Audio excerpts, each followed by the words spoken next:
On va passer maintenant à une autre partie qu'on vous avait annoncée, c'est cette partie un peu comparative pour vous aider à y voir plus clair sur les différences de fonctionnement dans les grands systèmes, haute école, ESA et université. On demande parfois, c'est quoi la différence entre étudier en haute école, en ESA, en université? On va essayer d'y voir un petit peu plus clair. Avec un premier élément, c'est qu'on va retrouver autant d'étudiants dans les deux grands systèmes qui vont être le système haute école et ESA et le système de l'université. Ça veut dire que c'est une chance finalement que vous avez en Belgique de pouvoir choisir comme ça un type d'enseignement qui vous correspond le mieux. Et on le voit que ça a une raison d'être, que chacun y trouve son compte parce qu'il y a vraiment autant d'étudiants dans les deux systèmes. Après cette première information, on va passer à cette fameuse partie comparative avec un premier élément sur comment ça se passe donc ici en haute école. On va vraiment avoir une approche concrète des études. On va mettre le focus sur une profession. C'est ça vraiment le fil rouge des études en haute école. C'est ça l'ADN. C'est le fait qu'on va développer des compétences professionnelles. Que ce soit du type court, que ce soit du type long, à partir du moment où on est dans une haute école, on a vraiment ce focus sur une profession où on vise à rendre les futurs étudiants opérationnels et efficaces à la sortie des études. On va le voir avec évidemment de la pratique du contact avec le terrain professionnel, mais pas que. Il faut retenir aussi que si on parle par exemple de débouchés, généralement, si on fait des études en haute école, on va avoir des débouchés assez précis. On est formé à un métier assez précis, assez identifiable. On en a déjà cité quelques-uns, kiné, instituteur, assistant social, technologue de laboratoire médical. Tout ça, ce sont des métiers dont on identifie assez bien le quotidien. Alors évidemment, il y a une forme toujours de polyvalence. Évidemment, en fonction du secteur dans lequel on travaille, on peut avoir des réalités très différentes. Mais on est formé à un métier précis. Infirmier, infirmière, on voit bien effectivement ce que cela représente et le quotidien de ces personnes-là. Dans d'autres cas de figure, le métier, le débouché est peut-être moins facilement identifiable. Il peut y en avoir plusieurs, il peut y avoir une plus grande polyvalence, mais on reste quand même dans un domaine d'activité assez précis. On a parlé des formations, par exemple, économiques qui sont très nombreuses. Si on choisit de faire de l'économique en haute école, on va directement devoir choisir une branche de l'économie. On va se former donc en assurance, en droit, en commerce extérieur, en marketing, en management assistant. Et donc, même si on a de l'économie générale, qu'on a de la polyvalence, on choisit une branche de l'économie, on se spécialise directement là-dedans, on devient directement plus précisément formé dans cette branche particulière. Alors, à l'université, ce sera un peu différent. Les finalités professionnelles seront larges. Pourquoi? Parce qu'à l'université, vraiment, un des objectifs aussi principaux, c'est que vous deveniez spécialiste du domaine d'études de la matière que vous avez choisie. Donc, ce sera une formation qui mettra l'accent sur des connaissances pointues, mais aussi sur des attitudes et des compétences transférables. Si vous faites des études en sciences mathématiques, par exemple, vous ne deviendrez pas forcément professeur de mathématiques en 4, 5, 6. Vous serez formé pour devenir mathématicien et donc, pourquoi pas travailler comme enseignant dans le secondaire, mais aussi dans toute une série d'autres domaines d'activité que peut exercer un mathématicien. Léa, par exemple, qui veut faire des études en sciences pharmaceutiques, sa formation se centrera vraiment sur la science du médicament. Alors, il est évident que Léa pourra, par exemple, travailler dans une officine, mais elle pourra aussi faire de la recherche, travailler dans l'industrie pharmaceutique, et donc toute une série d'horizons très variés s'offriront à elle. Alors, quand on parle aussi d'attitudes et de compétences transférables, ça, c'est vraiment un point commun dans toutes les formations à l'université. Vous allez vraiment développer votre capacité à développer un regard critique, à analyser une situation, à gérer des problèmes, à conceptualiser, à innover et donc finalement à être prêt pour vous adapter à différentes fonctions et exigences professionnelles, ce qui fait qu'avec un même diplôme, vous pourrez parfois exercer toute une série de métiers différents. Alors, on continue cette partie comparative avec un autre élément de comparaison, ça va être la répartition entre la théorie et la pratique qu'on va pouvoir retrouver dans les différents systèmes d'enseignement. Alors ici, au niveau des hautes écoles, vous le savez sans doute, vous l'avez entendu, il y aura beaucoup de pratiques. Ça, c'est une réalité et ça va évidemment avec l'approche concrète des études que l'on a évoquées. Mais évidemment que de la théorie, il y en aura aussi en haute école. Ça, c'est évidemment nécessaire, inévitable. On va vraiment se concentrer en haute école dans les connaissances théoriques qui vont être utiles au quotidien, aux futurs professionnels. Et ces connaissances théoriques-là, il va vraiment falloir les maîtriser sur le bout des doigts, bien les connaître.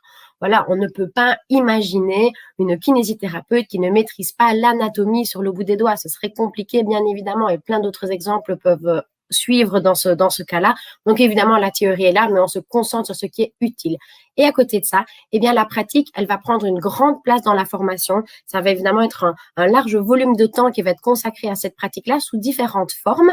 Les stages, bien évidemment, qui sont nombreux en haute école, souvent dès la première année, dans toute une série de formations. Et c'est vraiment en étant sur le terrain, en étant en contact avec le public avec lequel on va travailler, qu'on apprend. Ou alors des stages de longue durée qui arrivent peut-être en deuxième ou en troisième, mais qui vont généralement faire une demi-année. Donc, c'est une autre approche. Ils sont peut-être moins fréquents, mais ils sont longs et c'est aussi quelque chose de très important, évidemment, dans le cursus. Un stage d'une demi-année, vous pouvez vous en douter. À côté de ça, la pratique, ça peut être des visites d'entreprises et d'institutions, aller sur le terrain, aller rencontrer des professionnels, leur poser des questions, voir un petit peu la réalité de leur métier, l'évolution des pratiques, l'évolution des outils. Il va y avoir des conférences et on va aussi avoir des professionnels qui travaillent peut-être le matin dans leur SBL ou dans leur entreprise et qui viennent travailler à l'école pour donner cours, évidemment, par exemple l'après-midi.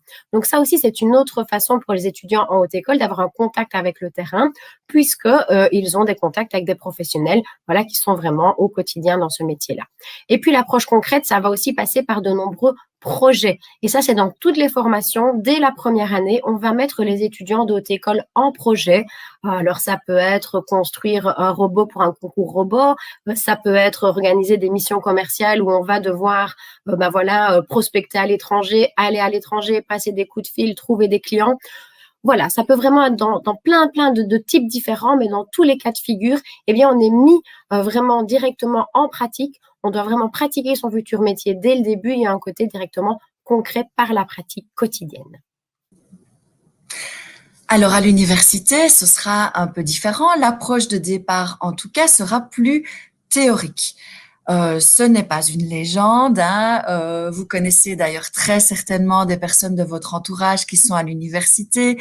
Les cours de 200, 300, 400, 500 pages, les nombreux bouquins à lire, vidéos à consulter sont bien là dans les cursus universitaires. Et c'est normal parce qu'on va vous demander de devenir spécialiste du domaine d'études que vous avez choisi, donc vraiment d'acquérir des connaissances de pointe et également des connaissances très larges et multidisciplinaires. C'est ainsi, par exemple, que en droit, vous aurez un cours de psychologie, que dans la formation de bio-ingénieur, vous aurez un cours d'économie politique. Au départ, le programme est très largement commun à l'ensemble des étudiants. Et puis, plus vous allez avancer dans vos études, qui seront donc toujours longues, plus vous allez devoir poser des choix de spécialisation, d'options, et plus l'approche pratique sera développée. Alors, de la pratique à l'université, il y en aura aussi, mais elle ne sera pas organisée de la même manière qu'en haute école. Des stages en première année, vous n'en aurez jamais, ou alors ce sera vraiment l'exception. Par contre, vous pourrez aussi avoir des visites sur le terrain. Vous aurez évidemment des travaux pratiques. Léa, dans le cadre de sa formation en pharmacie, aura des labos, mais ces labos seront d'abord là pour mettre en pratique les connaissances qu'elle aura vues au cours théorique et elle ne fera pas un médicament en première année. Tout cela se fera très progressivement. Les stages, en général, à l'université, ils arrivent en troisième année et encore. La plupart du temps, c'est vraiment dans le cadre du master et du choix de spécialisation que les stages seront organisés.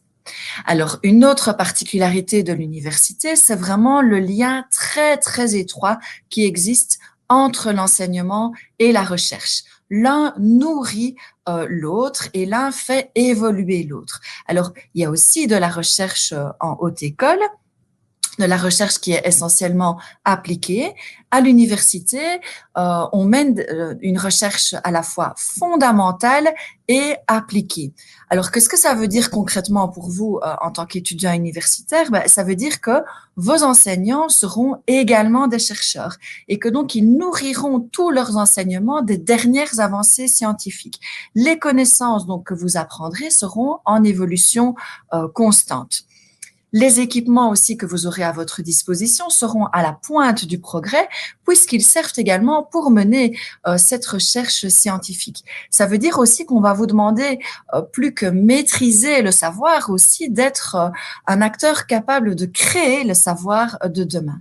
Et puis alors, vous aurez également des spécialisations particulières comme la finalité approfondie ou le doctorat. La finalité approfondie, c'est une spécialisation que l'on peut choisir dans le cadre du master qui vous forme plus spécifiquement au métier de chercheur. Et puis il y a aussi le doctorat, j'en ai parlé un peu tout à l'heure, le troisième cycle, où là vraiment il s'agit de mener un projet de recherche que vous menez à bien pendant 3 années en général, mais souvent c'est même un peu plus long. On va aborder maintenant un dernier point de comparaison. Eh bien, c'est un petit peu finalement ce qui vous attend concrètement, quotidiennement, l'année prochaine dans votre vie d'étudiant.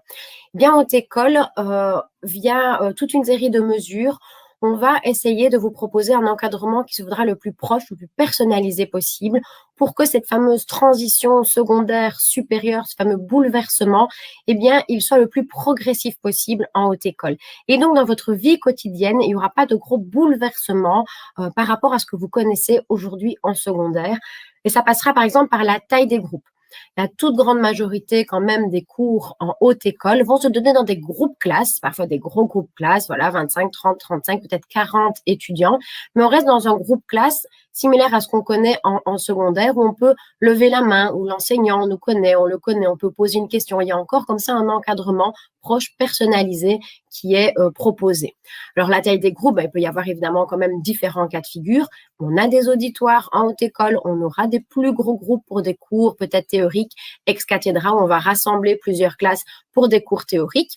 Et puis, on aura aussi des cours en tout petits groupes, en groupe de 8, 10, 15 étudiants, par exemple en travail social, ou évidemment en paramédical, si on apprend à faire une perfusion, une prise de sang, on va pas faire ça dans un lit de soir, on va évidemment faire ça en petit groupe. Les labos, voilà, toute une série d'activités dont on a parlé en haute école, voilà, liées au concret, liées à la pratique, va nécessiter évidemment des cours en petits groupes pour aussi permettre cet encadrement très proche. Dans votre quotidien, il y a aussi les horaires, évidemment. Donc, en haute école, les horaires, ils vont être continus et cohérents. Ça veut dire qu'encore une fois, il n'y aura pas de gros changements par rapport à ce que vous connaissez aujourd'hui. Des journées assez chargées, du lundi au vendredi, de 8h30 à 4h30. Alors, il y aura peut-être des petites différences. Ce sera plus le mercredi après-midi. Vous commencerez, voilà, il y aura des différences possibles.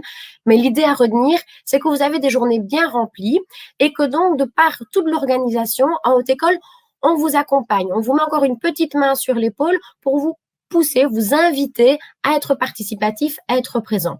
Vous serez des adultes autonomes, vous aurez fait le choix de vous inscrire et vous devrez évidemment être en autonomie, mais on vous accompagne, on vous aide, voilà, on vous suit un petit peu encore par rapport à ça et ça va également passer par des évaluations continues. Donc, en dehors des grosses sessions d'examen, en haute école, on va vous proposer aussi des tests en dehors des sessions qui compteront partiellement pour votre note finale. Et là aussi, c'est une autre façon de vous proposer d'ouvrir vos syllabus avant la bloc ou avant l'avant-veille de l'examen. Et donc, tout est mis en place pour vous accompagner encore par rapport à ça. Alors, à l'université, ce sera un peu différent. L'encadrement sera adapté aux grands groupes. En fait, ça pourra être aussi assez variable en fonction des filières, mais c'est vrai que dans beaucoup de formations, les étudiants peuvent être parfois très nombreux, 200, 300, 400, 500, parfois davantage. Alors du coup, la dynamique, elle est forcément pas tout à fait la même que celle qu'on connaît quand on est en groupe classe avec une proximité de l'enseignant. Donc, vous aurez une liberté plus importante dès le départ, vous serez plus autonome dès le départ et c'est peut-être pas lors du cours avec 300 ou 400 personnes que vous poserez la petite question qui vous taraude. Est-ce que ça veut dire pour autant qu'il n'y aura pas de moment ou d'occasion de poser vos questions? Bien sûr que non. Mais alors, les professeurs seront peut-être disponibles autrement, via rendez-vous ou via des assistants ou via leurs élèves moniteurs. En termes d'horaire aussi, ça pourra varier fortement aussi d'une filière à l'autre. Parfois, vous aurez des horaires très chargés. En général, dans les filières scientifiques, c'est très chargé parce qu'il y a beaucoup de travaux pratiques également, avec des cours de 8 heures à 18 heures, par exemple. Et puis, dans d'autres formations, vous aurez des horaires que l'on appelle un peu plus gruyères, avec des heures creuses à rentabiliser, du travail à domicile, par exemple, un cours de 8 heures à 10 heures, et puis plus rien de 10 heures à midi, et puis un cours de midi à 14 heures, et puis un autre de 16 à 18 heures. Alors cette liberté, elle peut parfois faire peur à certains étudiants, et puis en même temps, ça peut être un formidable avantage et l'occasion aussi de faire d'autres choses durant ces heures creuses. Pourquoi pas de travailler ses cours, évidemment, de préparer les travaux de groupe, de faire ses synthèses, ses résumés, mais pourquoi pas aussi de pratiquer un sport, d'aller voir des amis. Vous avez bien parfois cours certains jours jusqu'à 18 heures. Ça arrive, c'est plus exceptionnel, mais jusqu'à 19 ou 20 heures. Pourquoi pas, du coup, faire autre chose pendant ces heures creuses. Au niveau des évaluations, vous serez en général plus autonome aussi.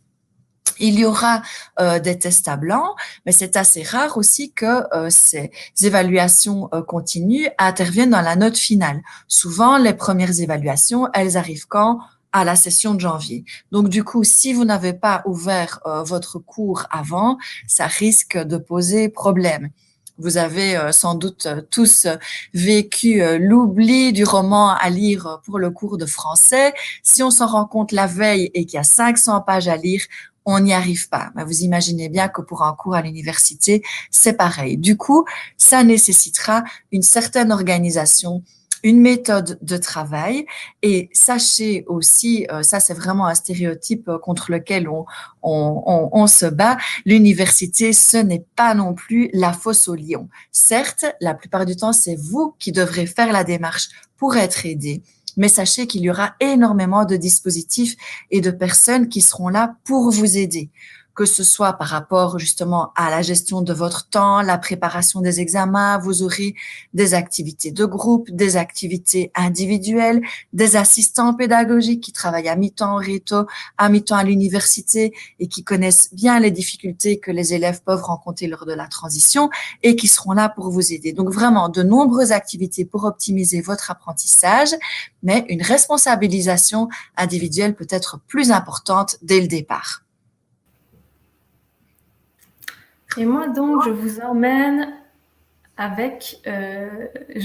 donc avec Lisa dans une filière artistique. Donc, ce qui fait qu'elle va s'inscrire dans une école supérieure des arts, une ESA. Donc, il y aura beaucoup de points communs avec ce qui vient d'être dit par rapport aux universités, par rapport aux hautes écoles. Donc, c'est-à-dire qu'il y a des bacheliers aussi, il y a des masters, des stages, on parlera aussi de crédits, d'unités d'enseignement, etc.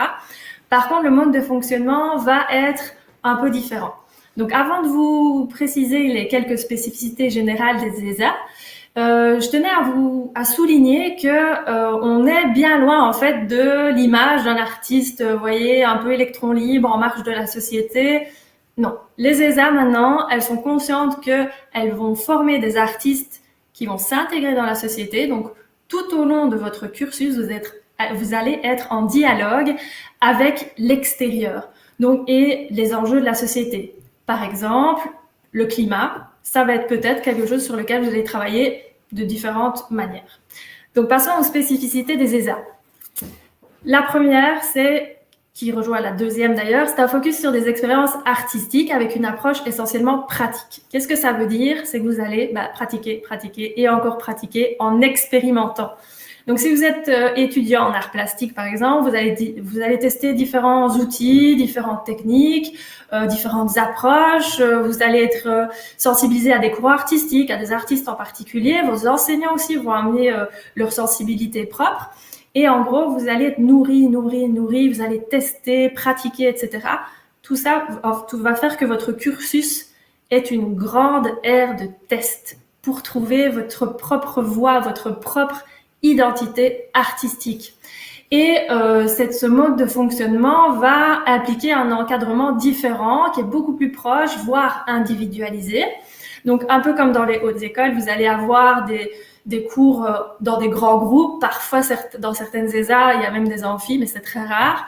Pour suivre des cours théoriques. Ces cours théoriques ne sont pas la majorité de vos cours. Donc, vous serez plutôt dans des ateliers, dans des cours techniques, pratiques et artistiques, en petits groupes, avec un rapport privilégié avec vos professeurs. Et parfois même, dans certaines ESA, vous serez en tête-à-tête avec votre professeur. Par exemple, si ça vous parle, vous prenez une classe de 50 apprentis violonistes, l'enseignant qui est en face arrivera pas à corriger tout le monde et à encadrer tout le monde de la manière la plus optimale. Donc, il favorisera l'enseignant un accompagnement plutôt individuel ou en duo, voilà. Et donc, ce mode de fonctionnement va impliquer aussi que le travail que vous allez produire va se faire beaucoup en dehors des heures de cours. Ça rejoint la notion de crédit dont on parlait plus tôt. Donc, vous allez avoir des horaires un peu gruyères, comme on disait. Ça dépendra un peu de votre institution, votre option, etc. Et vous allez donc avoir vos cours et travailler à côté. Donc, si je prends l'exemple du théâtre, voilà, vous devez produire pour votre évaluation avec 4-5 autres étudiants une scène. Et vous, votre job, ce sera de produire un monologue. Sur le côté, avant de venir en répétition avec vos camarades de classe, vous allez bosser votre monologue tout seul. Et puis ensuite, vous répéterez tous ensemble pour ensuite faire l'évaluation. Donc tout ça, ça se passera en dehors des heures de cours, bien entendu. Et donc, vous allez avoir un rythme étudiant qui est assez particulier. Une autre spécificité des ESA, si vous êtes futur étudiant et que vous êtes peut-être déjà penché sur les processus d'inscription pour les ESA, c'est que vous allez entendre parler des épreuves d'admission ou concours d'entrée parfois. En fait, c'est un terme qui peut faire peur, mais il ne faut pas non plus en faire une peur bleue. Donc, c'est-à-dire que ça se prépare, faut faire ça avec sérieux. Toutes les écoles postent sur leur site internet, etc., les consignes bien à l'avance. Vous avez le temps de vous préparer. Et alors, ça peut prendre beaucoup de formes, vraiment beaucoup de formes. Ça dépend des options, des institutions. Voilà. Donc, vous allez peut-être devoir préparer des choses en amont ou alors venir sur place, produire quelque chose, passer des entretiens. Voilà. C'est un peu à la sauce de chaque institution. Et alors, ce qu'il faut vraiment se dire, c'est que ces épreuves d'admission se passent juste avant la rentrée académique et elles sont là, non pas pour vous éliminer gratuitement comme ça hors du jeu, elles sont là pour être sûr que vous êtes à la bonne place, parce que c'est ça qu'on veut vérifier avec ces épreuves d'admission, c'est que vous suivez la voie qui correspond à celle qui vous convient. Et enfin, pour clôturer, une petite note qui est toujours utile à savoir, c'est que en fait, après un master dans une ESA, vous aurez la possibilité de faire un doctorat. Du coup, ça sera en partenariat avec l'université. Et donc, voilà, c'est toujours utile à savoir comme petite info avant de se lancer dans ces études-là.